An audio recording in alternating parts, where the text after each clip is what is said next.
Das 3. Jahr in Folge verbringen wir die 2. Jahreshälfte im hohen Norden. Und unser Plan für den Sommer sah eigentlich so aus. Ruhiger, wärmer und mit weniger Fahrtagen. Doch die schönsten Erinnerungen entstehen oft, wenn man nicht der Karte, sondern einem Gefühl folgt. Und das führt uns diesmal bis an den Rand der Arktis. Es ist Mitte Juli und eigentlich wollten wir zu dieser Zeit längst südlich des Polarkreises unterwegs sein. Aber unsere aktuelle Route sieht anders aus. Wir folgen der Mitternachtssonne 1000 Kilometer weiter in Richtung Norden, in den äußersten Nordosten Norwegens. Und während wir auf der Durchreise von riesigen Mückenschwärmen begleitet werden, ahnen wir noch nicht, dass unser abgelegenes Ziel jeden Kilometer wert gewesen sein wird.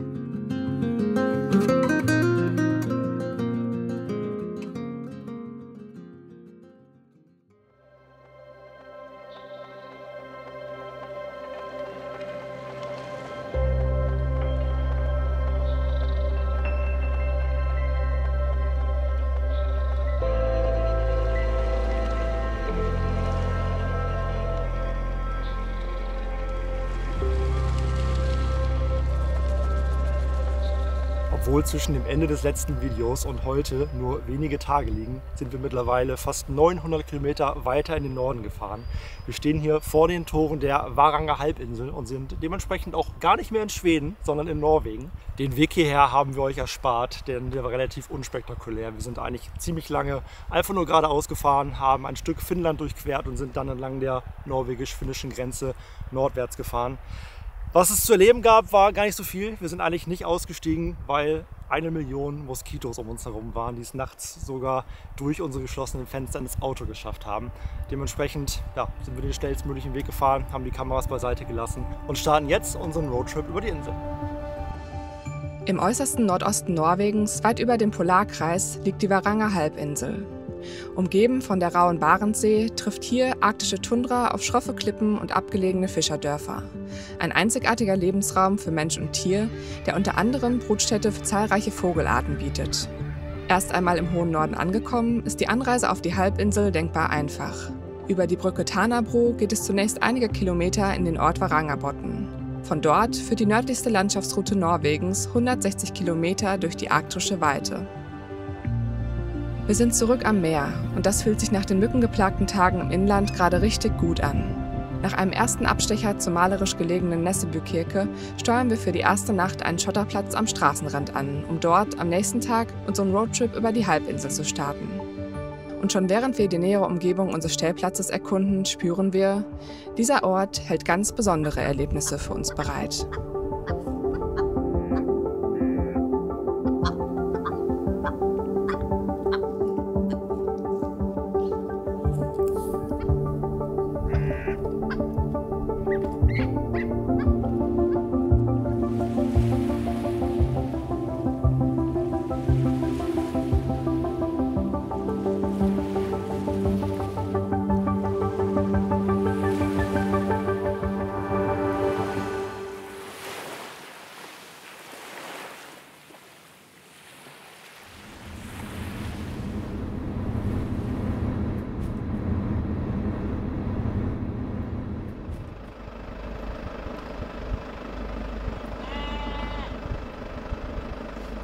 Wir haben uns jetzt unsere Kameras geschnappt und einen ersten Stop auf der Panoramastraße hier gemacht. Wir sind auf der Halbinsel Eckerøy, die vor allem dafür bekannt ist, dass hier oben auf dem Felsen Zugvögel bzw. eine große Möwenkolonie brütet. Ja, und da gehen wir jetzt mal hoch. Da gibt es einen Rundweg, ich glaube so 1,5 Kilometer, und schauen mal, was uns so vor die Kamera fliegt.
Wir haben jetzt bestimmt 20 Minuten hier gesessen und einfach nur die Tiere beobachtet. Wir haben sogar einige Muttertiere mit Küken gefunden.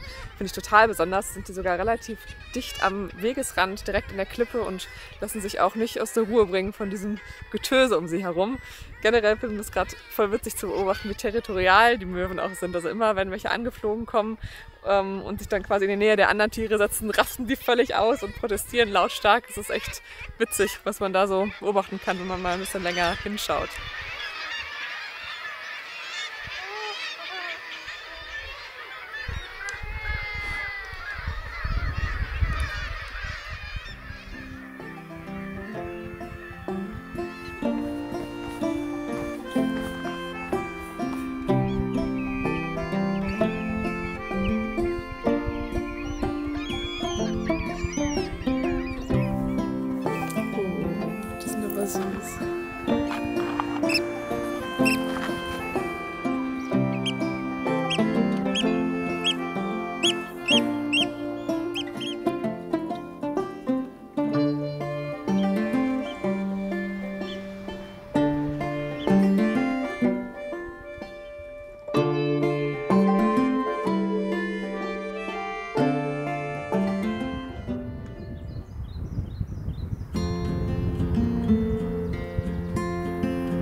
Wir haben gestern nach unserem Ausflug auf den Möwenfelsen noch einen echt ganz schönen Stellplatz erwischt. So ein bisschen abseits von der Straße, dementsprechend ruhiger und mit Blick aufs Meer. Wir dachten tatsächlich, dass die Stellplatzsuche hier ein größeres Thema werden könnte, denn als wir angekommen sind auf der Insel, sind so unfassbar viele andere Camper und Wohnmobile mit uns angereist und auch auf den Straßen, gerade so auf den ersten Kilometern, war echt viel los.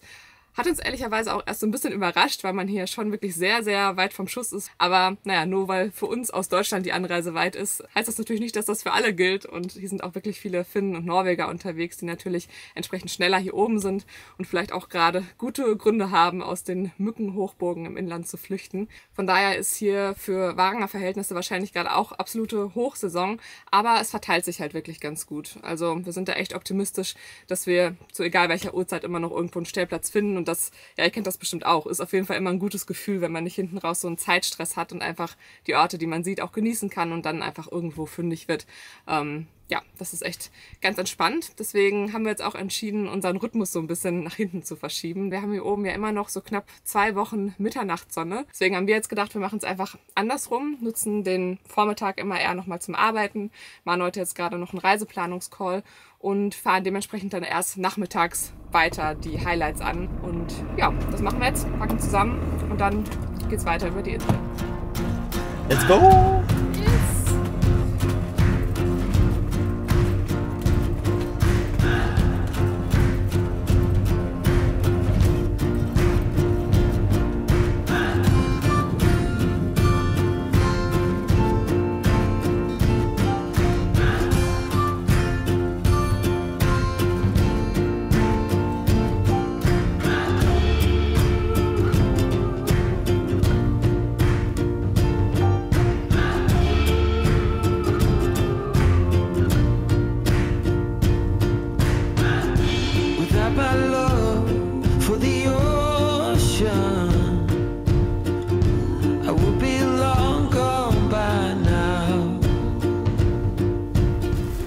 Gerade richtig gut, sich einfach mal nur treiben zu lassen, einfach da anzuhalten, wo es schön ist und so ein bisschen diesen Roadtrip-Vibe mal wieder richtig zu genießen. Und jetzt gerade haben wir eine kleine Herde Schafe am Strand entdeckt. Das sieht total lustig aus, diese weißen Punkte auf dem weißen Sand und dahinter dann das blaue Meer. Ich glaube, sonst hält hier niemand an, weil Schafe natürlich hier jetzt auch keine Seltenheit sind. Aber für uns ist das ein echt schönes Motiv und jetzt gehen wir hin und schauen, was wir einfangen können.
Straße, auf der wir hier gerade unterwegs sind, ist übrigens die nordöstlichste Panoramastraße Norwegens. Also insgesamt gibt es 18 offizielle Scenic Routes und diese hier führt vom Varangerbotn am Anfang bis nach Vardø beziehungsweise dann noch weiter entlang der Nordküste und ist insgesamt, glaube ich, so 100, 150 Kilometer lang und ja, ist auf jeden Fall die nördlichste, rauste und ja, muss sagen, gefällt es uns richtig, richtig gut.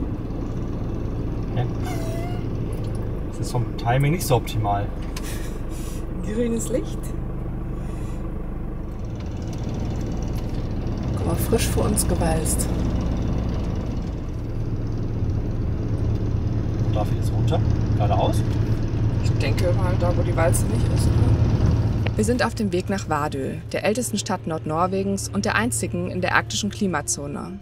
Selbst in den Sommermonaten sollen die Temperaturen hier selten über die 10-Grad-Marke klettern.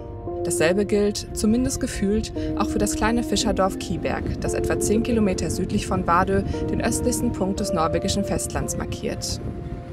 Während des Pomorhandels bis Anfang des 20. Jahrhunderts war Kiberg ein Zentrum russischer Fischereiaktivitäten und wurde wegen seiner engen Verbindung zu Russland auch Klein-Moskau genannt. Heute bevölkern neben den rund 200 Einwohnern vor allem Möwen den Ort.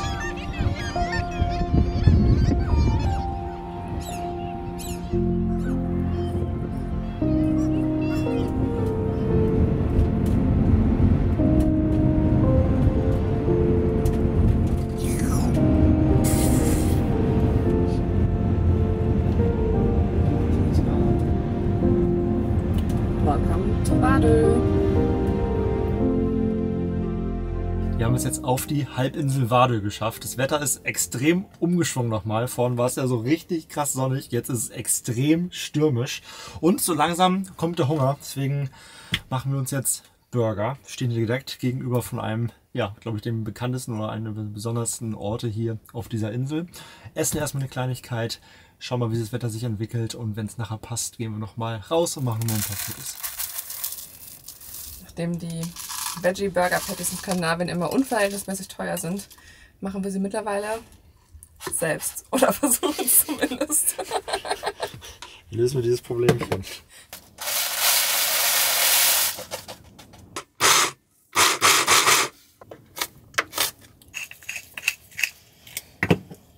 Da war auch ein bisschen was von drauf. Riecht aber wieder ein bisschen vorsichtig. Viele Köche machen den Brei besser, sagt man ja auch. Und du hast einen großen Hunger hier.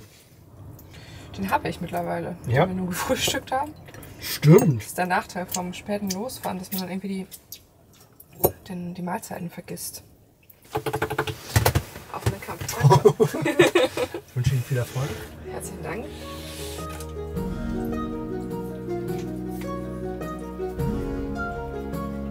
Das wird echt gut.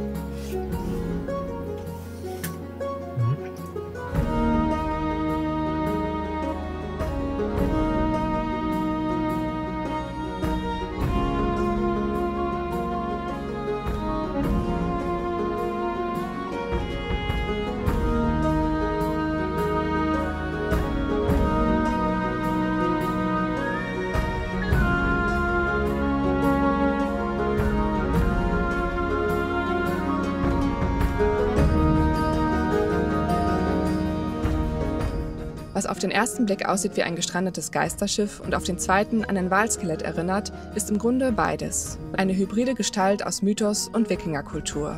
Seit 2016 thront der Drakar Leviathan auf einer Anhöhe bei Vardø und erinnert seine Besucher an die unbändige Kraft der Natur, die das Leben an der rauen Küste Norwegens bis heute prägt. Als Drakar bezeichnet man die kunstvoll geschnitzten Langschiffe der Wikinger. Der Leviathan gilt in der Mythologie als uraltes und unbesiegbares Seeungeheuer.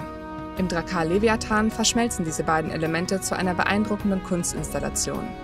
Ein Sinnbild für die unberechenbaren Naturgewalten des arktischen Nordens.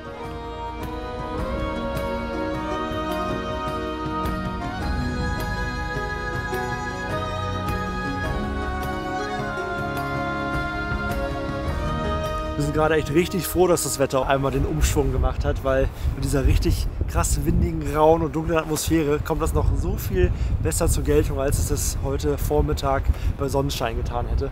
So richtig ja, es ist eine richtig coole Atmosphäre. Wir sind auch komplett alleine, weil wir, glaube ich, 21:30 Uhr haben oder so. Aber es ist einfach, ja, hat sich echt gelohnt, der Abstecher.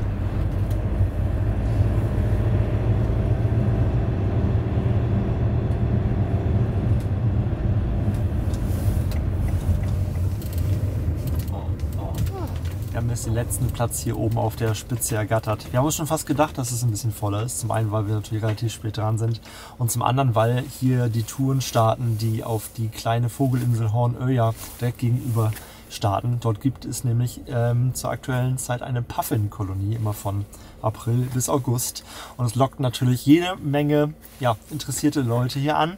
Auch wir haben echt lange überlegt, ob wir eine Tour rüber machen sollen, haben uns aber jetzt tatsächlich schlussendlich dagegen entschieden. Zum einen, weil es relativ teuer geworden ist. Also eine Überfahrt kostet irgendwie 65 € pro Person und es sind, glaube ich, nicht mal 10 Minuten Fahrt. Und auch, weil wir es immer gar nicht so richtig fühlen, wenn man irgendwo quasi als Gruppe hingefahren wird, dann da Tiere beobachten kann und dann geht es von da aus wieder zurück.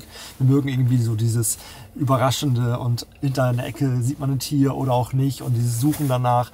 Und ja, in der Kombination fühlen wir es jetzt gerade auf der Tour irgendwie nicht, das zu machen. Genau, werden jetzt den Abend einläuten und uns dann morgen ein wenig in Vardø in der Stadt umgucken, gucken, was es da zu sehen gibt und anschließend die Tour weiterfahren.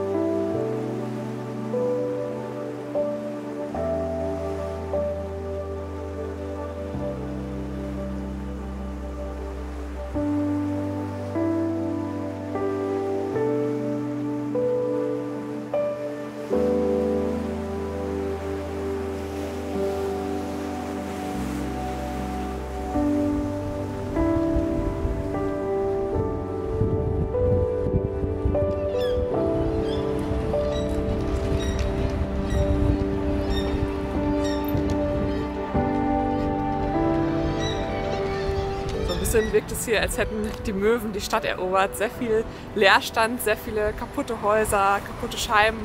Aber ja, es hat irgendwie Charme. Ist jetzt nicht im klassischen Sinne eine schöne Stadt, aber auf jeden Fall eine besondere. Besonders wenn man überlegt, wo man hier ist. Wir sind, ich glaube, keine 50 Kilometer von Russland entfernt und eben in der östlichsten Stadt Norwegens. Also schon sehr spannend, hier so durchzulaufen und sich auch vorzustellen, dass hier ja tatsächlich einfach Menschen leben und hier ihren Alltag führen. Sehr verrückt. Nach vielen Jahren des Bevölkerungsrückgangs lud ein renommierter norwegischer Straßenkünstler im Jahr 2012 Künstlerinnen und Künstler aus aller Welt zur Teilnahme an einem besonderen Projekt ein. Ziel war es, den verlassenen Straßen und Fassaden der einstigen Fischereihochburg wieder Leben einzuhauchen. Heute findet man Street Art und andere Kunstobjekte an jeder Ecke. Und auch ein anderes, sehr düsteres Kapitel der Geschichte Vardøs wurde in einem eindrucksvollen Mahnmal künstlerisch aufgearbeitet.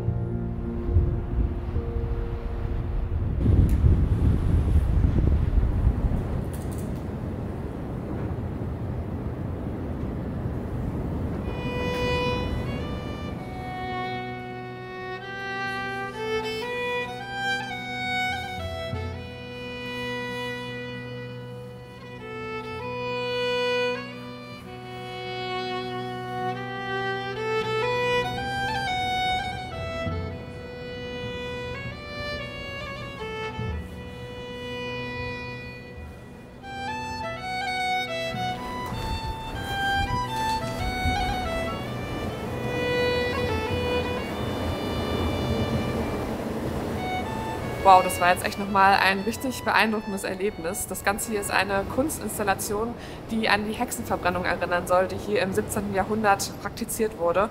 Und man läuft quasi wie durch so einen langen Schlauch und links und rechts hängen jeweils Anklageschriften und die Namen von Menschen, die hier gelebt haben, aber eben dann hingerichtet wurden, weil sie der Hexerei bezichtigt wurden. Das war damals leider ein übliches Mittel, wenn man sich Geschehnisse nicht erklären konnte, wenn Leute plötzlich verstorben sind oder andere Dinge passiert sind, für die der Menschenverstand keine Erklärung hat. Und es wurde dann wohl so gehandhabt, dass diese Hexen, die in der Regel Frauen waren, erst ins Meer geschmissen wurden. Und wenn sie dann untergegangen sind, war das dann der Beweis, dass sie doch nicht schuldig sind, was ihnen natürlich dann nicht mal sehr viel half, weil sie schon tot waren. Wenn sie überlebt haben, also sich irgendwie an der Wasseroberfläche halten konnten, dann kamen sie auf den Scheiterhaufen, denn das war dann der endgültige Beweis, dass sie Hexen sind. Also ja, so oder so kein gutes Ende. Und die ganzen Anklageschriften sind zwar auf Norwegisch, aber man kann sich hier so ein kleines englischsprachiges Booklet nehmen. Und da stehen dann eben nochmal ja, die ganzen Geschichten der Menschen drin, die hier aufgrund der Hexerei gestorben sind. Sehr, sehr verrückt und beeindruckend auf jeden Fall.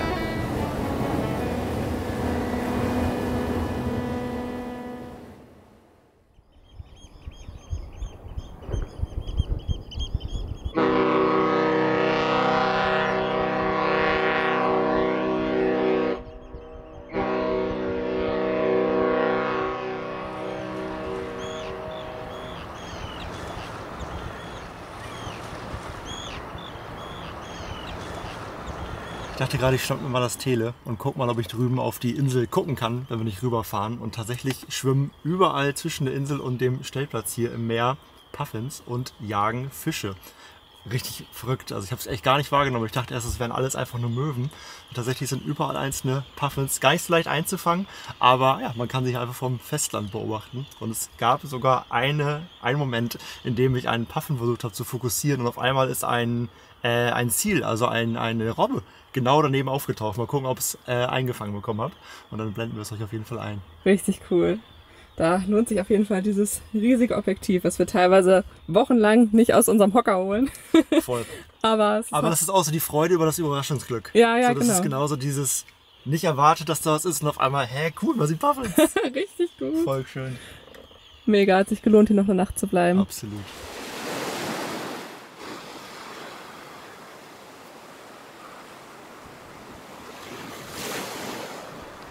An dieser Stelle wollten wir euch auch einmal Bescheid sagen, dass wir alle Punkte, die wir hier entlang dieser Panoramastraße entdecken, erleben und fotografieren, auch wieder in unserem Norwegen-Guide hinzufügen.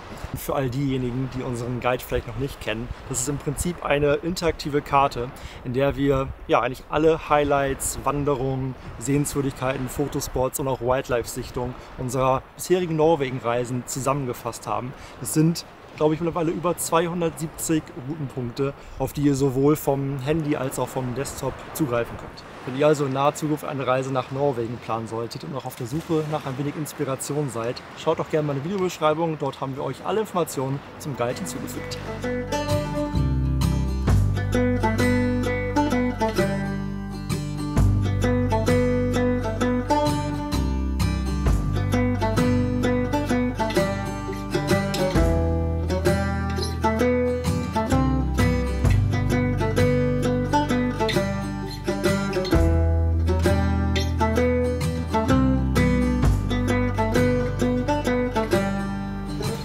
Ich würde sagen, unsere Wildlife-Quote ist bisher ganz gut. Wir sind jetzt 4 Tage auf der Insel und haben schon Puffins gesehen, die Robben heute Morgen, Rentiere, diverse Vogelarten, Möwenarten und so weiter. Also ein Adler. Ein Adler, stimmt. Was das angeht, ist es auf jeden Fall ein richtiges Paradies hier.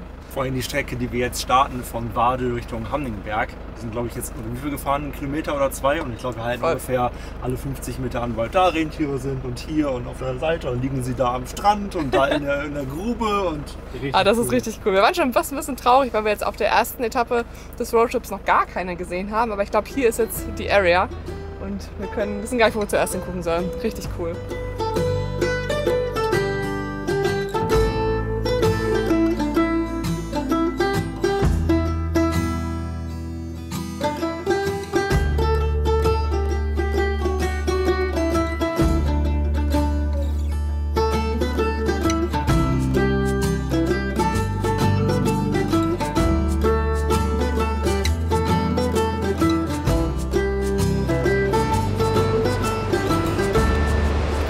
Sicher, ob das gerade eine gute Idee ist, aber es reizt mich gerade, so weit nördlich einmal ins Meer zu springen. Manu hat gerade mal nachgeguckt, wir sind auf der Höhe von Nordalaska, also ziemlich weit nördlich. Es ist auch ziemlich kalt und hier vorne auch echt windig.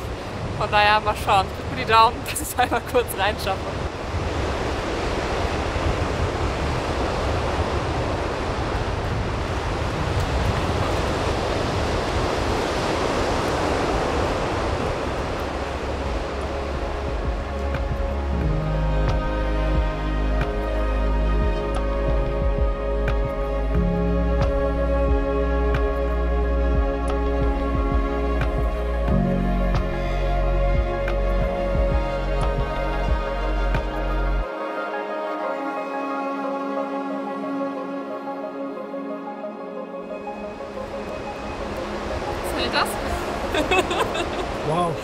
Es ging dann relativ steil, da wo sich die Wellen so hochgebäumt haben, ging es relativ steil bergab, deswegen da wollte ich nicht so gerne hin.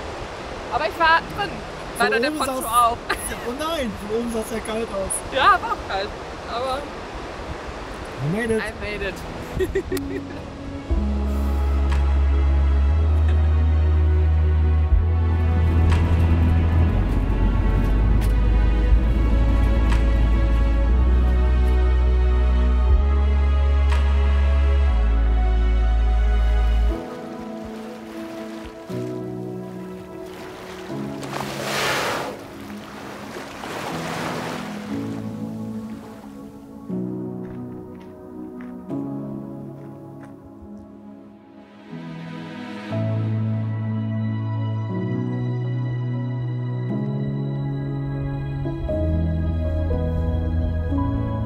Wir haben das Ziel unseres Roadtrips erreicht und stehen jetzt hier im Ort Hamningberg. Ehemals ein Fischerdorf, mittlerweile aber ja, kein Fischereibetrieb mehr, sondern die alten Hütten wurden quasi einfach nur zu Ferienhäusern umgebaut. Wir werden uns jetzt hier mal ein wenig umschauen und dann haben wir auf dem Weg hierher einen richtig coolen Strand entdeckt, an dem wir heute Nachmittag mal versuchen, einen Stellplatz zu finden. Im Gegensatz zu vielen anderen Orten in der Finnmark wurde Hamningberg im Zweiten Weltkrieg nicht zerstört, weshalb die historischen Gebäude als besonders gut erhalten gelten. Dauerhaft leben tut hier dennoch niemand mehr. Seine abgeschiedene Lage machte den Ort im Winter nahezu unzugänglich und Bemühungen der Einwohner, Anbindung und Fischereibedingungen mit einem neuen Hafen zu verbessern, wurden abgelehnt. Stattdessen förderte die Regierung aktiv die Umsiedlung der zu Hochzeiten rund 300 Einwohner, bis 1964 die letzten Hamningberger das Dorf verließen.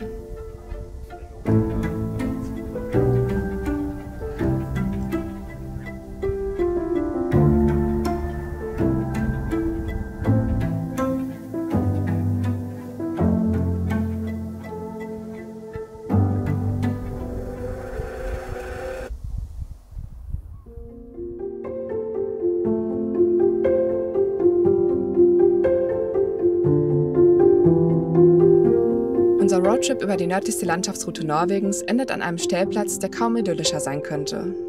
Umgeben von Schafen und Rentieren genießen wir das goldene Licht der Mitternachtssonne und lassen die Erlebnisse der letzten Tage Revue passieren. In unserem Alltag auf Reisen gibt es Wochen, in denen wir nur am Laptop sitzen, das Auto kaum verlassen und uns fragen, ob 8 rollende Quadratmeter wirklich das ideale Arbeitssetup sind. Und dann gibt es Tage wie diese, randvoll mit Eindrücken und überraschenden Momenten, die uns mehr geben, als jeder perfekte Plan je könnte. Ein Stück Sommer am Rande der Arktis.